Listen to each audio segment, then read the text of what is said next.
എല്ലാവർക്കും നമസ്കാരം. ഞാൻ Ramakrishnan T B. SEBI registered research അനലിസ്റ്റാണ്. ഈ വീക്കിലി പോഡ്കാസ്റ്റ് കേട്ടതിന് ശേഷം ഡിസ്ക്ലെയിമർ കൂടി വായിച്ചു നോക്കണമെന്ന് താല്പര്യപ്പെടുന്നു. ലോകം ഭയപ്പെട്ടതുപോലെ ഇറാനും ഇസ്രായേലും അമേരിക്കയും തമ്മിലുള്ള സംഘർഷം ആരംഭിച്ച് വഷളായിക്കൊണ്ടിരിക്കുകയാണ്. വെള്ളിയാഴ്ച ആരംഭിച്ച സംഘർഷത്തിന് അയവൊന്നും വന്നിട്ടില്ല. മറിച്ച് ഇറാൻ പറയുന്നത് വീണ്ടും വലിയ രീതിയിൽ അമേരിക്കയെ സപ്പോർട്ട് ചെയ്യുന്ന രാജ്യങ്ങൾ ആക്രമിക്കുന്നതാണ്. വെള്ളിയാഴ്ച ഈ ആക്രമണം ആരംഭിച്ചതിന് ശേഷം ഇസ്രായേലും അമേരിക്കയും ഇറാൻ ആക്രമിച്ചിരുന്നു. അതിന് പകരമായിട്ട് Iran Saudi Arabia, Kuwait, Bahrain, Qatar, UAE ഈ രാജ്യങ്ങളെയൊക്കെ ആക്രമിച്ചിരുന്നു. അബുദാബി എയർപോർട്ടിൽ ഡ്രോൺ വീണ് നാശനഷ്ടങ്ങളുണ്ടായിട്ടുണ്ട്. ദുബായ് എയർപോർട്ടിലും ഡ്രോൺ വീണ് നാശനഷ്ടങ്ങളുണ്ടായിട്ടുണ്ട്. ബഹ്റിനിൽ ജനവാസ മേഖലയിലും ഡ്രോൺ അറ്റാക്ക് നടന്നിട്ടുണ്ട്. ഖത്തറിൽ നടന്നിട്ടുണ്ട്. സൗദി അറേബ്യയിൽ നടന്നിട്ടുണ്ട്. തീർച്ചയായിട്ടും ഇത് സൂചിപ്പിക്കുന്നത് ഇറാന്റെ ഭാഗത്തു നിന്ന് വലിയ രീതിയിലുള്ള ആക്രമണം വീണ്ടും ഉണ്ടായേക്കും എന്ന തരത്തിലുള്ള ഒരു ഇൻഡിക്കേഷനാണ്. അതുകൊണ്ട് തന്നെ മിഡിൽ ഈസ്റ്റ് രാജ്യങ്ങൾ, പ്രത്യേകിച്ച് Saudi Arabia, Kuwait, Qatar, UAE ഈ രാജ്യങ്ങളൊക്കെ വളരെ ഭീതിയിലാണ്. ഇന്ത്യനെ സംബന്ധിച്ച് നോക്കുകയാണെങ്കിൽ ഈ രാജ്യങ്ങളിൽ ഉണ്ടാകുന്ന അസ്ഥിരത ഇന്ത്യനെ സംബന്ധിച്ച് വളരെ നെഗറ്റീവായിട്ടാണ് ഇമ്പാക്ട് ചെയ്യാൻ പോകുന്നത്. കാരണം നമ്മൾക്ക് ഏറ്റവും കൂടുതൽ ഫോറക്സ് ഇൻഫ്ലോ ഒക്കെ വരുന്നത് ഈ രാജ്യങ്ങളിൽ നിന്നാണ്. അതോടൊപ്പം തന്നെ പല രാജ്യങ്ങളിലേക്കും ധാരാളം എക്സ്പോർട്സ് ഒക്കെ ഇന്ത്യയിൽ നിന്നുണ്ട്. ഒപ്പം ഈ രാജ്യങ്ങളും ഡിപ്പെൻഡ് ചെയ്യുന്നത് ഇന്ത്യ പോലുള്ള രാജ്യങ്ങളെ തന്നെയാണ്. അതുകൊണ്ട് തന്നെ മിഡിൽ ഈസ്റ്റിൽ ഉണ്ടാവുന്ന എല്ലാ ഇഷ്യൂസിലും ഏറ്റവും കൂടുതൽ നെഗറ്റീവ് ഇമ്പാക്റ്റ് ലഭിക്കാൻ പോകുന്നത് ഇന്ത്യക്കാണ്. അതുകൊണ്ട് തന്നെ നമ്മുടെ മാർക്കറ്റ് നാളെ ഒരു ഗ്യാപ് ഡൗൺ ഓപ്പണിംഗ് ആണ് നടത്താൻ പോകുന്നത്. അതോടൊപ്പം തന്നെ കമോഡിറ്റികളുടെ കാര്യം നോക്കുകയാണെങ്കിൽ ഗോൾഡ്, സിൽവർ, മറ്റ് കമോഡിറ്റികളെല്ലാം തന്നെ വലിയ രീതിയിൽ മുന്നേറാനുള്ള സാധ്യതകളാണ്. ഇപ്പോഴത്തെ ഇൻഡിക്കേഷൻസ് വെച്ച് നോക്കുകയാണെങ്കിൽ കഴിഞ്ഞ വെള്ളിയാഴ്ച സ്പോട്ട് ഗോൾഡ് ക്ലോസ് ചെയ്തിരുന്ന $5278.2 പെർ ഔൺസിനായിരുന്നു. നമ്മൾ എക്സ്പെക്ട് ചെയ്യുന്ന ഒരു ഓപ്പണിംഗ്, ഇന്റർനാഷണൽ ഇൻഡിക്കേഷനൊക്കെ വെച്ച് എക്സ്പെക്ട് ചെയ്യുന്ന ഒരു ഓപ്പണിംഗ് $5400 അല്ലെങ്കിൽ $5500 അടുത്തുള്ളൊരു ഗ്യാപ്പ് അപ്പ് ഓപ്പണിംഗ് ആണ് നാളെ എക്സ്പെക്ട് ചെയ്യുന്നത്. തീർച്ചയായിട്ടും വലിയ രീതിയിലുള്ള സംഘർഷങ്ങൾ ഗ്ലോബലി ഉണ്ടാകുമ്പോൾ എല്ലാവരും സേഫ് ഹെവനായിട്ട് കൺസിഡർ ചെയ്യുന്നത് ഗോൾഡിനെ തന്നെയാണ്. അതിൻ്റെയും കൂടി ഒരു പോസിറ്റീവ് ഇമ്പാക്റ്റ് ഗോൾഡിൽ കാണാം. അതോടൊപ്പം തന്നെ സിൽവറിൻ്റെ കാര്യത്തിലും വലിയൊരു കുതിച്ചുചാട്ടം തന്നെയാണ് നാളെ എക്സ്പെക്ട് ചെയ്യുന്നത്. $100 ഹയർ ലെവലിൽ ഓപ്പൺ ചെയ്യാനാണ് സാധ്യതകൾ കൂടുതൽ. വെള്ളിയാഴ്ച ക്ലോസ് ചെയ്തിരുന്ന $93.66 പെർ ഔൺസിനായിരുന്നു. നാളെ എക്സ്പെക്ട് ചെയ്യുന്നത് അറൌണ്ട് $100 പെർ ഔൺസിനുള്ളൊരു ഗ്യാപ്പ് അപ്പ് ഓപ്പണിംഗ് ആണ്. ഒപ്പം സിൽവറിനെ സംബന്ധിച്ച് വന്നുകൊണ്ടിരിക്കുന്ന ന്യൂസ് ഫ്ലോസ് ഒക്കെ സൂചിപ്പിക്കുന്നത് ചൈനയിൽ, അതുപോലെ തന്നെ അമേരിക്കയിലൊക്കെ സ്റ്റോക്ക്, അതായത് ഇൻവെന്ററി താന്നുകൊണ്ടിരിക്കുകയാണ് എന്നുള്ളൊരു കാര്യമാണ്. അതോടൊപ്പം തന്നെ കോമെക്സിൽ ഫെബ്രുവരി 25 ആയിരുന്നു കോമെക്സ് ഫ്യൂച്ചേഴ്സ് കോൺട്രാക്ട് എൻഡ് ചെയ്തിരുന്നത്. ഡെലിവറി പുഷ് ചെയ്തിരുന്നു. ഭൂരിഭാഗം ഫ്യൂച്ചേഴ്സ് ലോങ് പൊസിഷൻ ഹോൾഡേഴ്സും വലിയ രീതിയിലുള്ള ഷോർട്ട് സ്ക്യൂസ് അവിടെ ഉണ്ട് എന്നുള്ള റിപ്പോർട്ടുകളുണ്ട്. ഒപ്പം 90 മിനിറ്റ് ട്രേഡിംഗ് ഡിസ്റപ്ഷൻ കൂടി കോമക്സിൽ കഴിഞ്ഞ ബുധനാഴ്ച വന്നിട്ടുണ്ട്.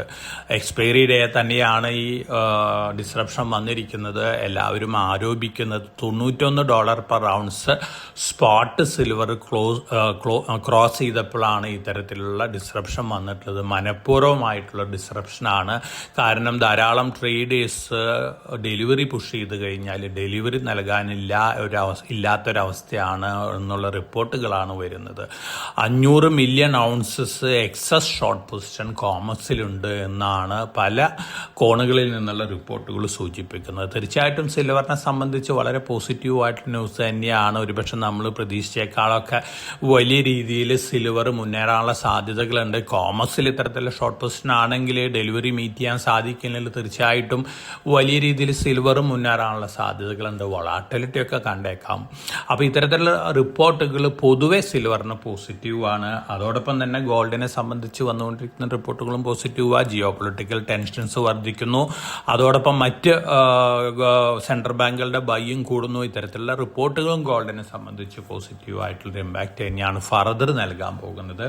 ഇനി നമ്മൾ ക്രൂഡ് ഓയിലിൻ്റെ കാര്യം നോക്കുകയാണെങ്കിൽ ക്രൂഡ് ഓയിലിൽ വലിയ രീതിയിലുള്ള ഇൻക്രീസ് ആണ്, പ്രൈസ് ഇൻക്രീസ് ആണ് നാളെ നമ്മൾ എക്സ്പെക്ട് ചെയ്യുന്നത്. പക്ഷേ ഇന്ന് ഞായറാഴ്ച ഒപ്പക്കിൻ്റെ മീറ്റിംഗ് ഉണ്ട്. വലിയ രീതിയിൽ പ്രൊഡക്ഷൻ ഇൻക്രീസ് ചെയ്യാനുള്ള നീക്കമൊക്കെ ഉണ്ട്. അങ്ങനെ വലിയ രീതിയിൽ പ്രൊഡക്ഷൻ പക്ഷേ ഇൻക്രീസ് ആവുകയാണെങ്കിൽ ക്രൂഡ് ഓയിൽ പ്രൈസ് ഒരു പക്ഷേ ഇന്റർനാഷണൽ ലെവലിൽ വലിയ രീതിയിലുള്ള അപ്രീസിയേഷൻ കാണിച്ചേക്കില്ല. എന്നിരുന്നാലും ഇപ്പോഴത്തെ സംഘർഷം കണക്കിലെടുക്കുമ്പോൾ ക്രൂഡ് ഓയിൽ പ്രൈസിലും വലിയ രീതിയിലുള്ള മുന്നേറ്റം കണ്ടേക്കാം. അതോടൊപ്പം തന്നെ ഇറാന്റെ അധീനതയിലുള്ള ഹോർമൂസ് കടലിടുക്ക് ഇറാൻ അടച്ചിട്ടിരിക്കുന്നു എന്നുള്ള ഒരു റിപ്പോർട്ട് വരുന്നുണ്ട്. ഇങ്ങനെ ഇറാൻ ഈ കടലിടുക്ക് അടച്ചിടുകയാണെങ്കിൽ ഏറ്റവും കൂടുതൽ നെഗറ്റീവായിട്ട് ഇമ്പാക്റ്റ് ഉണ്ടാക്കാൻ പോകുന്നത് ക്രൂഡ് ഓയിൽ വ്യാപാരത്തിനെയാണ്. കാരണം ഷിപ്പുകളൊക്കെ പാസ് ചെയ്തു പോകുന്നത് ഈ ഹോർമൂസ് കടലിടുക്കിൽ കൂടിയാണ്. ജാപ്പനീസ് ഷിപ്പിംഗ് കമ്പനികൾ ഓൾറെഡി ഈ ഹോർമൂസ് കടലിടുക്കിൽ കൂടിയുള്ള അവരുടെ മൂവ്മെന്റ് സ്റ്റോപ്പ് ചെയ്തിരിക്കുകയാണ്. ഇന്ത്യനെ സംബന്ധിച്ച് നോക്കുകയാണെങ്കിൽ നമ്മുടെ ക്രൂഡ് ഓയിൽ ഇമ്പോർട്ട് മുഴുവൻ വരുന്നത് ഈ കടലിടുക്കിൽ കൂടിയാണ്. വളരെ നെഗറ്റീവാണ്. കാരണം നമ്മളെ സംബന്ധിച്ച് ഷോർട്ട് സപ്ലൈ വന്നേക്കാം. അതിനനുസരിച്ചുള്ള പ്രൈസ് ഇൻക്രീസ് ഒക്കെ വരികയാണെങ്കിൽ നമ്മുടെ എക്കണോമിനെ സംബന്ധിച്ച് വളരെ നെഗറ്റീവ് ഇമ്പാക്റ്റ് ആണ് ഉണ്ടാക്കാൻ പോകുന്നത്. അതോടൊപ്പം തന്നെ നമ്മൾ ഇമ്പോർട്ട് ചെയ്യുന്ന നാച്ചുറൽ ഗ്യാസിന്റെ 60% ഈ കടലിടുക്കിൽ കൂടിയാണ് ഇന്ത്യയിലേക്ക് വരുന്നത്. അപ്പോൾ തീർച്ചയായിട്ടും ഇറാന്റെ അധീനതയിലുള്ള ഹോർമൂസ് കടലിടുക്ക് അടച്ചിടുന്നത് ഗ്ലോബലി ക്രൂഡ് ഓയിൽ പ്രൈസിലും അതുപോലെ തന്നെ നാച്ചുറൽ ഗ്യാസ് പ്രൈസിലൊക്കെ വലിയ രീതിയിൽ വർധനവും ഉണ്ടായേക്കാം. അതോടൊപ്പം തന്നെ ഇന്ത്യനെ സംബന്ധിച്ച് തന്നെയാണ് ഏറ്റവും കൂടുതൽ നെഗറ്റീവ് ഇമ്പാക്റ്റ് ലഭിക്കാൻ പോകുന്നത്. ഇനി നമ്മൾ കഴിഞ്ഞ ആഴ്ചയിലെ ഗ്ലോബൽ മാർക്കറ്റുകളിലെ സിറ്റുവേഷൻ നോക്കുകയാണെങ്കിൽ മിക്സഡ് സെന്റിമെന്റ് ആയിരുന്നു. മന്ത് ടു മന്ത് നോക്കുകയാണെങ്കിൽ ഓൾമോസ്റ്റ് എല്ലാ മാർക്കറ്റുകളും സ്ലൈറ്റ് നെഗറ്റീവ് അല്ലെങ്കിൽ slightly positive. Japanese south Korean മാർക്കറ്റുകൾ മാത്രമാണ് പുതിയ റെക്കോർഡ് ഹൈ ഹിറ്റ് ചെയ്ത് റെക്കോർഡ് ഹൈയിലൊക്കെ ക്ലോസ് ചെയ്തിരുന്നത്. ഓവറോൾ ടെക്നോളജി സ്റ്റോക്കുകളുടെ കാര്യം നോക്കുകയാണെങ്കിലും ഒരു മിക്സഡ് ക്ലോസിംഗ് ആണ്. മന്ത് ടു മന്ത് നോക്കുകയാണെങ്കിൽ എൻവിഡിയ ആണ് Q4 റിസൾട്ടിന് ശേഷം വലിയ രീതിയിലുള്ള ക്രാഷ് നേരിട്ടുള്ള ഒരു സ്റ്റോക്ക്. ഇതിന് പ്രധാനപ്പെട്ട കാരണങ്ങളെന്ന് പറയുന്നത് എൻവിഡിയ ചിപ്പുകൾ ചൈനയൊന്നും തന്നെ വലിയ രീതിയിൽ ഇപ്പോൾ വാങ്ങുന്നില്ല എന്നുള്ള റിപ്പോർട്ട് തന്നെയാണ്. അതേസമയം മറ്റു പല സ്റ്റോക്കുകളും നമ്മൾ മന്ത് ടു മന്ത് നോക്കുകയാണെങ്കിൽ ബെറ്റർ ആയിട്ട് ക്ലോസ് ചെയ്തിട്ടുള്ള സ്റ്റോക്കുകൾ അല്ലെങ്കിൽ ഓൾമോസ്റ്റ് ഫ്ലാറ്റ് ലെവലിൽ ക്ലോസ് ചെയ്തിട്ടുള്ള സ്റ്റോക്കുകളൊക്കെ ഉണ്ട്. ആമസോൺ, ആൽഫബറ്റ്, മൈക്രോസോഫ്റ്റ്, ആപ്പിൾ, ഈ സ്റ്റോക്കുകളൊക്കെ മന്ത് ടു മന്ത് നോക്കുകയാണെങ്കിൽ ഓൾമോസ്റ്റ് ഫ്ലാറ്റ് ലെവലിലാണ്. അതേസമയം ഹാർഡ് ഡിസ്ക് ഡ്രൈവുകൾ ഉണ്ടാക്കുന്ന കമ്പനികൾ, അതുപോലെ തന്നെ flash memory, random X memory ഉണ്ടാക്കുന്ന സ്റ്റോക്കുകളൊക്കെ മന്ത് ടു മന്ത് നോക്കുകയാണെങ്കിൽ റെക്കോർഡ് ക്ലോസിംഗ് ആണ്. പക്ഷെ കഴിഞ്ഞ വെള്ളിയാഴ്ച നോക്കുകയാണെങ്കിൽ സ്ലൈറ്റ്ലി വീക്കായിട്ടാണ് ഈ സ്റ്റോക്കുകളൊക്കെ ക്ലോസ് ചെയ്തിരിക്കുന്നത്. ഒപ്പം സൗത്ത് കൊറിയയിലത്തെ മാർക്കറ്റിന്റെ കാര്യം നോക്കുകയാണെങ്കിൽ SK ഹൈനിക്സ്, സാംസങ് ഇലക്ട്രോണിക്സ്, ഈ രണ്ട് സ്റ്റോക്കുകളും കഴിഞ്ഞ വെള്ളിയാഴ്ചയും പുതിയ റെക്കോർഡ് ഹൈ ഇത് റെക്കോർഡ് ഹൈയിലാണ് ക്ലോസ് ചെയ്തിരിക്കുന്നത്. KOSPI index week to week നോക്കുകയാണെങ്കിൽ മന്ത് ടു മന്ത് നോക്കുകയാണെങ്കിൽ റെക്കോർഡ് ഹൈയിലാണ് ക്ലോസ് ചെയ്തിരിക്കുന്നത്. ഒപ്പം ജാപ്പനീസ് ഇൻഡെക്സുകളും week to week month to month ഒക്കെ നോക്കുകയാണെങ്കിൽ റെക്കോർഡ് ഹൈയിലാണ് ക്ലോസ് ചെയ്തിരിക്കുന്നത്. തീർച്ചയായിട്ടും geo political tensions, Iran, Israel, US issues ഈ മാർക്കറ്റുകളിലും അതിൻ്റെതായ നെഗറ്റീവ് ഇമ്പാക്റ്റ് ഒക്കെ ഉണ്ടാക്കാനുള്ള സാധ്യതകളുണ്ട്. ഇനി ചൈനയിലെ അടുത്ത ആഴ്ചയിലാണ് അവരുടെ പോളിസി ഡിസിഷൻസ് ഒക്കെ വരാൻ പോകുന്നത്. ചൈനീസ് ഗവൺമെന്റ് വലിയ രീതിയിൽ സ്റ്റിമുലസ് അനൗൺസ് ചെയ്യും എന്നുള്ള റിപ്പോർട്ടുകൾ വരുന്നുണ്ട്. തീർച്ചയായിട്ടും അത്തരത്തിൽ റിപ്പോർട്ടുകൾ വരികയാണെങ്കിൽ തീർച്ചയായിട്ടും ജിയോ പൊളിറ്റിക്കൽ ടെൻഷൻസ് നിലനിൽക്കുന്ന ഈ അവസ്ഥയിൽ ഒരുപക്ഷെ മാർക്കറ്റ് താഴെ വരുമ്പോൾ ഫോറിൻ പോർട്ട്ഫോളിയോ ഇൻവെസ്റ്റേഴ്സ് ഒക്കെ ചൈനയിൽ ഇൻവെസ്റ്റ്മെന്റ് കൂട്ടാനുള്ള സാധ്യതകളുണ്ട്. ചൈനീസ് ഗവൺമെന്റിന്റെ ഭാഗത്ത് നിന്ന് അത്തരത്തിൽ നടപടികൾ വരികയാണെങ്കിൽ. ഇനി നമ്മളെ സംബന്ധിച്ച് നോക്കുകയാണെങ്കിൽ നമ്മുടെ GDP ഡാറ്റ അനൗൺസ്മെന്റ് വന്നിരുന്നു. Q3 GDP ഡാറ്റ 2022-23 ആണ് ബേസ് ഇയർ. 600ഓളം ഐറ്റംസ് ഉണ്ട് പുതിയ GDP കാൽക്കുലേഷനിൽ. 7.8% GDP ഡാറ്റ വന്നിരിക്കുന്നത്. എക്സ്പെക്ട് ചെയ്തേക്കാളും താഴെയാണ്. അതിന്റെ ചെറിയൊരു നെഗറ്റീവ് ഇമ്പാക്റ്റ് നാളെ ഈ ജിയോ പൊളിറ്റിക്കൽ ടെൻഷൻസിന്റെ നെഗറ്റീവ് ഇമ്പാക്റ്റിനോടൊപ്പം തന്നെ മാർക്കറ്റിൽ കാണാനുള്ള സാധ്യതകളുണ്ട്. അതോടൊപ്പം കഴിഞ്ഞ ആഴ്ച ധാരാളം ന്യൂസ് ഫ്ലോസ് ഒക്കെ വന്നിരുന്നു. ഒന്ന് F&O റെസിഷൻ ന്യൂസാണ്. NSEയുടെ ചീഫ് പറഞ്ഞിരിക്കുന്നത് സെബി എക്സ്ചേഞ്ചുകൾ വലിയ രീതിയിലുള്ള റെസ്ട്രിക്ഷൻസ് ആണ് ഫ്യൂച്ചേഴ്സ് ആൻഡ് ഓപ്ഷൻ ട്രേഡിങ്ങിൽ കൊണ്ടുവരാൻ പോകുന്നത്. ചെറിയ റീറ്റെയിലേഴ്സിനെ ഒന്നും തന്നെ ഇത്തരത്തിൽ ഫ്യൂച്ചേഴ്സ് ആൻഡ് ഓപ്ഷൻ ട്രേഡിങ്ങിൽ അനുവദിക്കാൻ പോകുന്നില്ല എന്നൊരുത്തുള്ള ഇൻഡിക്കേഷനാണ് നൽകിയിട്ടുള്ളത്. അതിനുശേഷം BSE അതുപോലെ തന്നെ CDSL ഈ സ്റ്റോക്കുകളിലൊക്കെ റിവ്യൂ വന്നിട്ടുണ്ട്. ഇതൊരു ടെമ്പററി ഫിനോമിനൻ.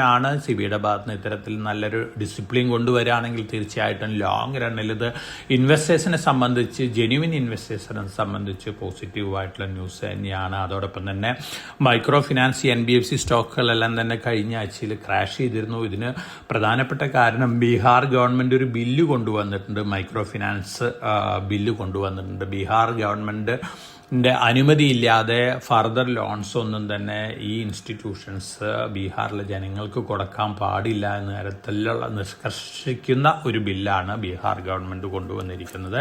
ഈ ബില്ല് അവതരണിച്ച ശേഷം ഓൾമോസ്റ്റ് എല്ലാ NBFCകളും micro finance related non banking finance കമ്പനികൾ അതുപോലെ തന്നെ സ്മോൾ ഫിനാൻസ് ബാങ്കുകളൊക്കെ വലിയ രീതിയിലാണ് താഴെ വന്നിരിക്കുന്നത്. തീർച്ചയായിട്ടും ഇത്തരത്തിലുള്ള ബില്ലുകൾ പല സ്റ്റേറ്റ് ഗവൺമെൻറ്റുകൾ ഇൻട്രൊഡ്യൂസ് ചെയ്യുകയാണെങ്കിൽ അത് വീണ്ടും ഒരു കൊളീഷനിടയാക്കും എന്നുള്ള ഒരു കാര്യം തീർച്ചയായിട്ടും ഇത് നെഗറ്റീവ് ന്യൂസ് തന്നെയാണ് ഇത്തരത്തിലുള്ള NBFCകളെ സംബന്ധിച്ച് നോക്കുകയാണെങ്കിൽ.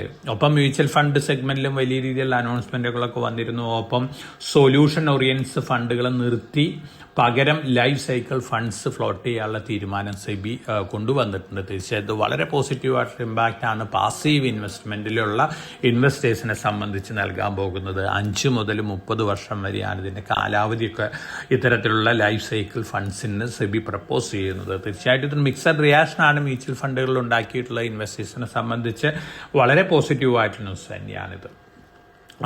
കാത്തലിക് റേം ബാങ്കിന്റെ ഓണേഴ്സ് ഫെയർഫാക്സ് ആണ് IDBI ബാങ്കിനെ ടേക്ക് ഓവർ ചെയ്യാനുള്ള റേസിൽ മുന്നിട്ട് നിൽക്കുന്നത്. തീർച്ചയായിട്ടും ഈ കമ്പനിക്ക് IDBI ബാങ്ക് വാങ്ങാൻ കഴിയുമെന്നുള്ള റിപ്പോർട്ടുകളാണ് വന്നുകൊണ്ടിരിക്കുന്നത്. ഫെയർഫാക്സ് IDBI ബാങ്കിനെ ടേക്ക് ഓവർ ചെയ്യുകയാണെങ്കിൽ തീർച്ചയായിട്ടും ഭാവിയിൽ കാത്തലിക് റേം ബാങ്ക് ആയിട്ട് മെർജ് ചെയ്തുകൊണ്ടൊരു സിംഗിൾ എൻറ്റിറ്റി ആയിട്ട് മാറാനുള്ള സാധ്യതകളാണ് കാണുന്നത്.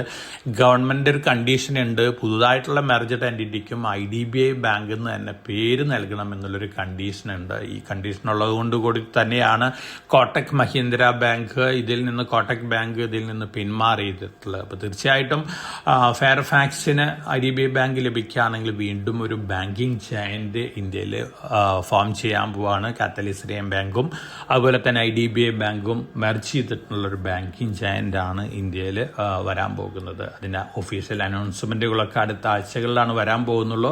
ഇത് മാർക്കറ്റിലത്തെ ഒരു ഇൻഡിക്കേഷൻ മാത്രമാണ്. തേജസ് നെറ്റ്വർക്ക് അവർ ന്യൂ ജനറേഷൻ ടെലികോം ഇൻഫ്രാസ്ട്രക്ചറിലേക്കും കൂടി എൻ്റർ ചെയ്തിരിക്കുകയാണ്. NEC കോർപ്പറേഷൻ ജപ്പാനായിട്ടുള്ളൊരു ടൈപ്പിൽ 5G മാസീവ് MIM റേഡിയോ എന്ന് പറയുന്ന പുതിയ ഒരു പ്രൊഡക്റ്റ് ഇന്ത്യയിൽ നിർമ്മിക്കാനും അതുപോലെ തന്നെ എക്സ്പോർട്ട് ചെയ്യാനുള്ള അനുമതി നേടിയിരിക്കുകയാണ്. തീർച്ചയായിട്ടും വളരെ പോസിറ്റീവായിട്ടുള്ള ന്യൂസാണ്. തേജസ് നെറ്റ്വർക്കിനെ സംബന്ധിച്ച് ഈ ന്യൂസ് കഴിഞ്ഞ വെള്ളിയാഴ്ച വന്നിരുന്നു. അതിനുശേഷം അറൗണ്ട് 17% ബെറ്റർ ആയിട്ടാണ് തേജസ് നെറ്റ്വർക്ക് ക്ലോസ് ചെയ്തിരിക്കുന്നത്. വളരെയധികം ബീറ്റൻ ഡൗൺ ആണ് ഈ സ്റ്റോക്ക്. അതിൻ്റെ ഒരു പോസിറ്റീവ് റിയാക്ഷനും കൂടിയുണ്ട്. ഒരു പോസിറ്റീവ് ന്യൂസ് വന്നപ്പോൾ ആ തരത്തിലുള്ള ഒരു ബീറ്റൻ ഡൗൺ സിറ്റുവേഷനിൽ നിന്ന് വലിയ രീതിയിലുള്ള ബൈയിങ് ആണ് ഈ സ്റ്റോക്കിൽ കണ്ടിട്ടുള്ളത്. തേജസ് നെറ്റ്വർക്കിനെ സംബന്ധിച്ച് ഈ ന്യൂസ് വളരെ പോസിറ്റീവായിട്ടുള്ള ന്യൂസാണ്. അതോടൊപ്പം തന്നെ പെൻഡഗൺ ആന്ത്രോപിക് AI ആയിട്ടുള്ളൊരു ടസിലാണ്. ആന്ത്രോപിക് AIയുടെ എല്ലാ AI ടൂളുകളും അമേരിക്കൻ ആർമിക്ക് അല്ലെങ്കിൽ പെൻഡഗൺ യൂസ് ചെയ്യണം എന്ന തരത്തിലുള്ളൊരു കണ്ടീഷനാണ് വെച്ചിരിക്കുന്നത്. പക്ഷേ ആന്ത്രോപിക് ഓണേഴ്സ് ഇതിന് തയ്യാറല്ല. അതായത് 2 റെസ്ട്രിക്ഷൻസ് ആണ് അവർ പറയുന്നത്. ഈ AI ടൂൾ ഉപയോഗിച്ചുകൊണ്ട് ജനങ്ങളുടെ സെന്റിമെന്റ് മെഷർ ചെയ്യാനായിട്ട് അവർ അനുവദിക്കില്ല. അതോടൊപ്പം തന്നെ ഈ AI ടൂളുകൾ ഉപയോഗിച്ചുകൊണ്ട് മനുഷ്യന്റെ ഇടപെടലില്ലാതെ AI വെപ്പൺസ് ഉണ്ടാക്കാനായിട്ട് അവർ സമ്മതിക്കില്ല എന്നുള്ള ഒരു കാര്യമാണ് ആന്ത്രോപിക്കിന്റെ ഓണേഴ്സ് പറഞ്ഞിരിക്കുന്നത്. ഇത് പെൻഡഗണ് സ്വീകാര്യമല്ല. അതുകൊണ്ട് തന്നെ ആന്ത്രോപിക് AIനെ സപ്ലൈ ചെയിൻ റിസ്ക് ആയിട്ട് മാറ്റിയിരിക്കുകയാണ്. അത്തരത്തിലുള്ളൊരു കമ്പനി ആക്കിയിട്ട് പെൻഡഗൺ അല്ലെങ്കിൽ അമേരിക്കൻ ഗവൺമെൻറ് ക്ലാസിഫൈ ചെയ്തിരിക്കുകയാണ്. വളരെ നെഗറ്റീവായിട്ട് ന്യൂസാണ് ആന്ത്രോപിക്കിനെ സംബന്ധിച്ച്. പക്ഷേ അടുത്ത ദിവസങ്ങളിൽ ഒരു ഒത്തുതീർപ്പിലൊക്കെ എത്താനുള്ള സാധ്യതകളുണ്ട്. ഈ അവസരം മുതലെടുത്തുകൊണ്ട് ഓപ്പൺ AI പെൻഡഗണായിട്ട് ടൈപ്പിൽ എത്തിയിട്ടുണ്ട്. ഓപ്പൺ AI എല്ലാ ടൂൾസും ആർമിക്ക് തുറന്നു കൊടുത്തിരിക്കുകയാണ്. അപ്പോൾ ആന്ത്രോപിക് AIയുടെ ഭാഗത്ത് നിന്ന് വന്നിട്ടുള്ള വളരെ പോസിറ്റീവായിട്ടുള്ള, അത് ഹ്യൂമൻ ബീയിങ്സിന് വളരെ പോസിറ്റീവായിട്ടുള്ള 2 റെസിസ്റ്റൻസ് ആണ്. പക്ഷേ അമേരിക്കൻ ആർമിക്ക് ഇത് സ്വീകാര്യമല്ല. അതുകൊണ്ട് തന്നെ ആന്ത്രോപിക് AIനെ സപ്ലൈ ചെയിൻ റിസ്ക് ആയിട്ട് കാറ്റഗറൈസ് ചെയ്തിരിക്കുകയാണ്. ഇത് പെർമനന്റ് ആയിട്ട് കാറ്റഗറൈസ് ചെയ്യുകയാണെങ്കിൽ വളരെ നെഗറ്റീവാണ് ആന്ത്രോപിക്കിനെ സംബന്ധിച്ച്. പക്ഷെ റീസെൻ്റായിട്ട് വെനിസ്വേലയിലെ നിക്കോളാസ് മദുരോനെയൊക്കെ അറസ്റ്റ് ചെയ്യാനായിട്ടും പിടിക്കാനൊക്കെ സഹായിച്ചിട്ടുള്ള AI ടൂള് ആന്ത്രോപ്പിക്കിൻ്റെതായിരുന്നു. അതുകൊണ്ട് തന്നെ ആന്ത്രോപ്പിക് AIയുടെ ഒരു പെർഫോമൻസ് വെച്ച് നോക്കുമ്പോൾ അമേരിക്കൻ ഗവൺമെൻറ് ഒരു പക്ഷേ ഇത്തരത്തിലെടുത്തിട്ടുള്ള ഡിസിഷനൊക്കെ മാറ്റാനുള്ള സാധ്യതകളുണ്ട്. തീർച്ചയായിട്ടും ഓപ്പൺ AI, ആന്ത്രോപ്പിക്, അതുപോലെ തന്നെ ഗൂഗിൾ, ജെമിനൈ ഇത്തരത്തിലുള്ള AI ടൂളുകൾ തമ്മിൽ വരുന്ന ഒപ്പോസിഷൻസൊക്കെ വളരെ നെഗറ്റീവാണ് ഹ്യൂമൻ ബീയിങ്ങിനെ സംബന്ധിച്ച്. ഭാവിയിൽ ഇത്തരത്തിലുള്ള AI ടൂളുകൾ ഉപയോഗിച്ചുണ്ടാകുന്ന വെപ്പൺസൊക്കെ സ്വയം പ്രവർത്തിക്കാനായിട്ട് പോവുകയാണെങ്കിൽ, അതുപോലെ തന്നെ വെഞ്ചൻസൊക്കെ സ്വയം ഉണ്ടാക്കുകയാണെങ്കിൽ അതിൻ്റേതായ നെഗറ്റീവ് ഇമ്പാക്റ്റ് ഒക്കെ ഉണ്ടായേക്കാം. അതൊക്കെ മുന്നിൽ കണ്ടുകൊണ്ടായിരിക്കാം ഒരുപക്ഷെ ആന്ത്രോപ്പിക് AI ഓണേഴ്സ് പറഞ്ഞിരിക്കുന്നത് ഇത്തരത്തിലുള്ള റെസ്ട്രിക്ഷൻസ് മാറ്റാനായിട്ട് സാധിക്കില്ല എന്നുള്ളൊരു കാര്യം. അപ്പോൾ AI രംഗത്ത് ഉള്ള ന്യൂസ് ഫ്ലോച്ച് വെച്ച് നോക്കുമ്പോൾ ഇതൊക്കെ ഒരുപക്ഷെ US ഗവൺമെൻറ് അടുത്ത ദിവസങ്ങളിൽ സെറ്റിൽ ചെയ്തേക്കാം എന്നുള്ള റിപ്പോർട്ടുകളും വരുന്നുണ്ട്. നിങ്ങളുടെ അറിവിലേക്കായിട്ട് തന്നിട്ടുള്ള ന്യൂസ് മാത്രമാണ്. ഒപ്പം ഇന്ത്യയിൽ മൈക്രോൺ ടെക്നോളജീസ്, ലോകത്തിലെ ഏറ്റവും കൂടുതൽ RAM അതുപോലെ തന്നെ ഫ്ലാഷ് മെമ്മറി പ്രൊഡക്ട്സുകളൊക്കെ ഉണ്ടാക്കുന്ന ഒരു കമ്പനിയാണ് മൈക്രോൺ ടെക്നോളജീസ്. അവർ ഇന്ത്യയിലത്തെ ആദ്യത്തെ പ്ലാന്റ് ഗുജറാത്തിലെ സനന്ദിൽ പ്രധാനമന്ത്രി ഇനാഗുറേറ്റ് ചെയ്തിട്ടുണ്ട്. വളരെ പോസിറ്റീവ് ന്യൂസാണ് ഇന്ത്യൻ സെമി കണ്ടക്ടർ രംഗത്തിനെ സംബന്ധിച്ച്. ഇപ്പോൾ ഏറ്റവും കൂടുതൽ ഷോർട്ടേജ് ഉള്ള പ്രൊഡക്റ്റുകളാണ് ഡൈനാമിക് റാൻഡം ആക്സസ് മെമ്മറി, അതുപോലെ തന്നെ ഫ്ലാഷ് മെമ്മറി. ഇത്തരത്തിലുള്ള പ്രൊഡക്റ്റുകളൊക്കെ ഉണ്ടാക്കാനായിട്ട് ഇന്ത്യയിൽ സാധിക്കുകയാണ്. ഇന്ത്യയിലെ ഡിമാൻഡും കൂടി മീറ്റ് ചെയ്യാനായിട്ട് സാധിക്കും. അപ്പോൾ ഇന്ത്യൻ സെമി കണ്ടക്ടർ മാനുഫാക്ചറിംഗ് രംഗത്തൊരു നാഴികക്കല്ലാണ് മൈക്രോൺ ടെക്നോളജീസിൻ്റെ പ്ലാന്റ് ഇനാഗ്രേഷൻ. അടുത്ത ദിവസങ്ങളിൽ CG പവറിൻ്റെ പ്ലാന്റുകൾ, അതുപോലെ തന്നെ മറ്റ് പല കമ്പനികളുടെയൊക്കെ സെമി കണ്ടക്ടർ മാനുഫാക്ചറിംഗ് പ്ലാന്റുകളിൽ നിന്നുള്ള പ്രൊഡക്റ്റുകളൊക്കെ പുറത്തു വരാനുള്ള സാധ്യതകളുണ്ട്. തീർച്ചയായിട്ടും ഈ ന്യൂസ് ഇന്ത്യൻ സെമി കണ്ടക്ടർ രംഗത്തിനെ സംബന്ധിച്ച് പോസിറ്റീവാണ്. അസ്ട്ര മൈക്രോവേവ് അവരുടെ space meteorology hydrology segment demerge ചെയ്ത് വേറൊരു കമ്പനിയാക്കുകയാണ്. Astra Space Technology Private Limited, അല്ലെങ്കിൽ അത് ലിസ്റ്റ് ചെയ്യുന്ന സമയത്ത് അസ്ട്ര സ്പേസ് ടെക്നോളജി ലിമിറ്റഡ് ആയിട്ട് മാറും. 1.5 വർഷത്തേക്കാണ് ഡീമർജർ കംപ്ലീറ്റ് ചെയ്യാനായിട്ട്. ലോങ് റണ്ണിൽ ഈ കമ്പനീസാണ് ഇതിനെ സംബന്ധിച്ച് പോസിറ്റീവാണ്. ബ്ലൂ ജെറ്റ് ഫാർമസ്യൂട്ടിക്കൽ രംഗത്തുള്ള എമർജിംഗ് സ്റ്റാറാണ്. 2300 കോടി സ്പെൻഡ് ചെയ്തിട്ടുള്ള മാനുഫാക്ചറിംഗ് CDMO പ്ലാന്റ് ആന്ധ്രാപ്രദേശിൽ ഓപ്പൺ ചെയ്യാൻ പോവാണ് അടുത്ത 1-2 വർഷത്തിനുള്ളിൽ. വളരെ പോസിറ്റീവ് ന്യൂസാണ്. CDMO രംഗത്ത് നല്ല രീതിയിലുള്ള പെർഫോമൻസ് കാഴ്ചവെക്കാനായിട്ട് സാധിക്കും. അപ്പോൾ ബ്ലൂ ജെറ്റിനെ സംബന്ധിച്ചും ഇത് പോസിറ്റീവായിട്ടുള്ളൊരു ഇമ്പാക്റ്റാണ് ലോങ് റണ്ണിൽ നൽകാൻ പോകുന്നത്. ജെഫ്രീസ് മേജർ ഫോറിൻ പോർട്ട്ഫോളിയോ ഇൻവെസ്റ്ററാണ്. അവർ ലെമൺ ട്രീനെ മാറ്റി ഇന്ത്യൻ ഹോട്ടൽസ് ആക്കിയിരിക്കുകയാണ്. അവരുടെ പോർട്ട്ഫോളിയോ ലെമൺ ട്രീ എക്സിറ്റ് അടിച്ച് ഇന്ത്യൻ ഹോട്ടൽസ് ബൈ ചെയ്തുകൊണ്ടിരിക്കുകയാണ്. വളരെ പോസിറ്റീവ് ന്യൂസാണ്. അതോടൊപ്പം തന്നെ അഡാനി പവർ ആഡ് ചെയ്തിട്ടുണ്ട്. ഒപ്പം ABBയിലുള്ള ഒരു സ്റ്റേക്ക് കൂട്ടിയിട്ടുണ്ട്. അപ്പോൾ ഈ സ്റ്റോക്കുകളെ സംബന്ധിച്ച് ലോങ് റണ്ണിൽ പോസിറ്റീവായിട്ട് ഇമ്പാക്റ്റ് നൽകുന്ന ന്യൂസ് തന്നെയാണ് ജെഫ്രീസിൻ്റെ ഈ പോർട്ട്ഫോളിയോ റീഷഫിൾ. ഇതൊക്കെയാണ് ഈ ആഴ്ചയിലത്തെ മാർക്കറ്റ് ന്യൂസ് ഫ്ലോസ്. അപ്പോൾ ഇറാൻ, ഇസ്രായേൽ, US സംഘർഷം വലിയ രീതിയിൽ വഷളായിക്കൊണ്ടിരിക്കുകയാണെങ്കിൽ തീർച്ചയായിട്ടും ഇന്ത്യൻ മാർക്കറ്റിന് കഷ്ടകാലം തന്നെയാണ്. ഒരു സെറ്റിൽമെൻറ്റ് എത്തുന്നവരെ ഇന്ത്യൻ മാർക്കറ്റ് നല്ല രീതിയിൽ വൊളാറ്റിലിറ്റി കാണിച്ചേക്കാം. അതോടൊപ്പം തന്നെ ക്രൂഡ് ഓയിലിൻ്റെ പ്രൈസ് വലിയ രീതിയിൽ വീണ്ടും ഉയരുകയാണെങ്കിൽ അതും ഇന്ത്യൻ എക്കണോമിനെ സംബന്ധിച്ചും ഇന്ത്യൻ മാർക്കറ്റിനെ സംബന്ധിച്ചും നെഗറ്റീവാണ്. മറിച്ച് ക്രൂഡ് ഓയിലിൻ്റെ പ്രൈസ് വലിയ രീതിയിൽ ഉയരുകയാണെങ്കിൽ ONGC അതുപോലെ തന്നെ ഓയിൽ ഇന്ത്യ പോലുള്ള കമ്പനികളെ സംബന്ധിച്ച് പോസിറ്റീവ് തന്നെയാണ്. ഓയിൽ പ്രൊഡ്യൂസിങ് കമ്പനികളെ സംബന്ധിച്ച് പോസിറ്റീവാണ്. റിലയൻസിനെ സംബന്ധിച്ചും അപ് ടു ആൻ എക്സ്റ്റെൻറ്റ് പോസിറ്റീവാണ്. എന്നിരുന്നാലും റിലയൻസിന് ഒരു മിക്സഡ് റിയാക്ഷനാണ് ഈ ക്രൂഡ് ഓയിൽ പ്രൈസ് കൊണ്ടുണ്ടാവാൻ പോകുന്നത്. മറിച്ച് ONGCക്കും ഓയിൽ ഇന്ത്യക്കൊക്കെ പോസിറ്റീവ് ഇമ്പാക്റ്റാണ് ലോങ് റണ്ണിൽ ലഭിക്കാൻ പോകുന്നത്. എന്നിരുന്നാലും ഓവറോൾ മാർക്കറ്റ് താഴെ വരുമ്പോൾ നീജർക്ക് റിയാക്ഷനൊക്കെ കാണിച്ചേക്കാം. അതോടൊപ്പം തന്നെ PSU ഓയിൽ കമ്പനികൾ, അതുപോലെ തന്നെ പ്രോഫിറ്റ് മേക്കിംഗ് PSUs എല്ലാം തന്നെ ഇൻ്ററിം ഡിവിഡൻസും അടുത്ത ദിവസങ്ങളിൽ അനൗൺസ് ചെയ്യും. ഭാരത് ഇലക്ട്രോണിക്സ് ഓൾറെഡി അനൗൺസ് ചെയ്ത് കഴിഞ്ഞു. ₹1.95 ഇൻ്ററിം ഡിവിഡൻഡ് ഡിക്ലെയർ ചെയ്തിട്ടുണ്ട്. ₹1 ഫേസ് വാല്യുള്ള ഷെയറുകളാണ്. അപ്പം 195% പെർസെൻറ്റേജ് വൈസിൽ നോക്കുകയാണെങ്കിൽ. അപ്പോൾ ഇത്തരത്തിൽ ധാരാളം PSU കമ്പനികൾ, പ്രത്യേകിച്ച് നല്ല രീതിയിൽ പ്രോഫിറ്റ് ഉണ്ടാക്കുന്ന കമ്പനികളെല്ലാം തന്നെ ഇൻ്ററിം ഡിവിഡൻഡ് അനൗൺസ് ചെയ്യാനുള്ള സാധ്യതകളുണ്ട്. അപ്പോൾ മാർക്കറ്റ് നല്ല രീതിയിൽ താഴെ വരികയാണെങ്കിൽ കം ഡിവിഡൻ്റ് ആയിട്ട് ഇത്തരത്തിലുള്ള സ്റ്റോക്കുകളൊക്കെ ലഭിക്കുകയാണെങ്കിൽ വാങ്ങാൻ വാങ്ങാവുന്നതാണ്. അങ്ങനെ നോക്കുകയാണെങ്കിൽ oil India, ONGC, Indian oil corporation ഇത്തരത്തിലുള്ള കമ്പനികളായിരിക്കാം ഒരുപക്ഷെ നമ്മൾ dividend yield point of view നോക്കുമ്പോൾ ഏറ്റവും കൂടുതൽ റിട്ടേൺ നൽകാൻ പോകുന്നത്. അതോടൊപ്പം തന്നെ വേദാന്ത ലിമിറ്റഡ്, ഹിന്ദുസ്ഥാൻ സിങ്ക് ഈ കമ്പനികളും ഇന്ററിം ഡിവിഡൻഡ് അനൗൺസ് ചെയ്തേക്കാം. ഇതൊക്കെയാണ് പൊതുവെയുള്ള മാർക്കറ്റ് ന്യൂസ് ഫ്ലോസ്. നമ്മളെ സംബന്ധിച്ച് ഈ ആഴ്ച മേജറായിട്ടുള്ള ഇവൻ്റ് എന്ന് പറയുന്നത് ഇറാൻ, US, ഇസ്രായേൽ സംഘർഷം തന്നെയാണ്. ഇത് വലിയ രീതിയിൽ വഷളായി. UAE, Qatar, Saudi Arabia, Bahrain, Kuwait ഈ രാജ്യങ്ങൾക്ക് നേരെ വീണ്ടും ഇറാൻ വലിയ രീതിയിൽ ആക്രമണം നടത്തുകയാണെങ്കിൽ ഇറാൻ തൊടുത്തു വരുന്ന ഡ്രോണുകളും അതുപോലെ തന്നെ മിസൈലുകളും ഇൻ്റർസെപ്റ്റ് ചെയ്യാനുള്ള ഇൻ്റർസെപ്റ്ററുകൾ ഈ രാജ്യങ്ങളുടെ ഭാഗത്തില്ലെങ്കിൽ തീർച്ചയായിട്ടും വളരെ നെഗറ്റീവായിട്ടുള്ള, വളരെ ദൂരവ്യാപകമായിട്ടുള്ള നെഗറ്റീവ് ഇമ്പാക്റ്റാണ് ഈ രാജ്യങ്ങളിൽ ഉണ്ടാകാൻ പോകുന്നത്. അപ്പോൾ ഈ രാജ്യങ്ങളിൽ ഇത്തരത്തിലുള്ള ഒരു നെഗറ്റീവ് ഇമ്പാക്റ്റ് വരികയാണെങ്കിൽ ഏറ്റവും കൂടുതൽ ഇമ്പാക്റ്റ് ഉണ്ടാകാൻ പോകുന്നത് ഇന്ത്യക്ക്. അതുകൊണ്ട് തന്നെ ഇന്ത്യൻ മാർക്കറ്റ് അതിൻ്റെതായ നെഗറ്റീവ് റിയാക്ഷനൊക്കെ കാണിച്ചേക്കാം. അപ്പോൾ വളരെ കോഷ്യസ് ആയിട്ട് മാർക്കറ്റിൽ മൂവ് ചെയ്യുക. വെരി ലോങ് ടൈമിലേക്കുള്ള ഇൻവെസ്റ്റേഴ്സ് മാത്രം ഈ മാർക്കറ്റ് വോളാറ്റിലിറ്റിയിൽ മാർക്കറ്റ് താഴെ വരുമ്പോൾ ഫണ്ടമെൻ്റലി സ്ട്രോങ് ആയിട്ടുള്ള സ്റ്റോക്കുകൾ വാങ്ങുന്ന ഒരു ഡിസിഷൻ എടുക്കുന്നതായിരിക്കും നല്ലത്. അപ്പോൾ എല്ലാവർക്കും നല്ലൊരു ഇൻവെസ്റ്റിംഗ് വീക്ക് ആശംസിച്ചുകൊണ്ട് ഞാൻ ഇന്നത്തെ വീക്കിലി പോഡ്കാസ്റ്റ് ഇവിടെ അവസാനിപ്പിക്കുകയാണ്. Thank you.